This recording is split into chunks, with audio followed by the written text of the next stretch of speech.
Tuesday evening again ஒரு 6 மணிக்கு மேல திருப்பியுமே விளக்கேற்றி சாமி கும்பிட்டு இருந்தேன். எப்பயுமே டியூஸ்டே அண்ட் ஃப்ரைடே இந்த 2 நாள் மட்டும் தான் காலையிலயும் விளக்கேற்றுவேன், ஈவினிங்கும் பூஜை பண்ணுவேன். மற்ற நாள் எல்லாமே 6 மணிக்கு மேல சிம்பிளா ஒரே ஒரு விளக்கேற்றி ஊதுபத்தி மட்டும் ஏற்றி வச்சிருவேன்.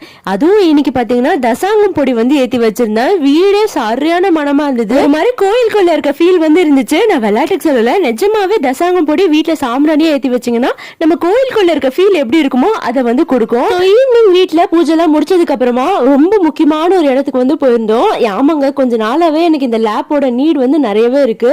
இப்ப ப்ராஜெக்ட் இருக்கு, அடுத்தடுத்து நிறைய விஷயங்கள் நடக்க இருக்கு. சோ அதுக்கு எல்லாமே நமக்கு லேப்டாப் வேணும். ஃபர்ஸ்ட் நான் செகண்ட் ஹேண்ட்ல தான் ஏதாச்சும் ஒரு லேப்டாப் வாங்கிக்கலாம் அப்படின்னு சொல்லியிருந்தேன். ஆனா ஹஸ்பண்ட் வேண்டாம் நான் சூப்பராவே ஒரு நல்ல லேப்டாப்பா உனக்கு வாங்கி கொடுத்துட்டேன் சொல்லி அதுக்கான ப்ராசஸ் தீவிரமா போயிட்டு இருக்கு. சோ நாளைக்கு இந்நேரம்லாம் என் கையில லேப்டாப் இருக்கும். சோ அந்த வேலையெல்லாம் முடிச்சுட்டு வீட்டுக்கு வந்ததுக்கு அப்புறமா நைட்டு டின்னருக்கு பாத்தீங்கன்னா கார பணியாரமும் தேங்காய் சட்னியும் செஞ்சிருந்தேன். என் ஹஸ்பண்டுக்கு இந்த கார பணியாரம்னா ரொம்ப பிடிக்கும். சோ இன்னைக்கு வேற எனக்கு லேப்டாப் வாங்கி தரேன்னு சொல்லிட்டு ப்ராசஸ் எல்லாம் பண்ணிருக்காங்களா, அதனால அவங்க ஐஸ் வைக்கிற விதமா இன்னைக்கு அவங்களுக்கு பிடிச்ச கார பணியாரம் தேங்காய் சட்னி செஞ்சு கொடுத்து நிறைய ஐஸ் வச்சு தேங்க்யூ லவ் யூ எல்லாம் சொல்லி நம்ம கரெக்ட் பண்ணியாச்சு.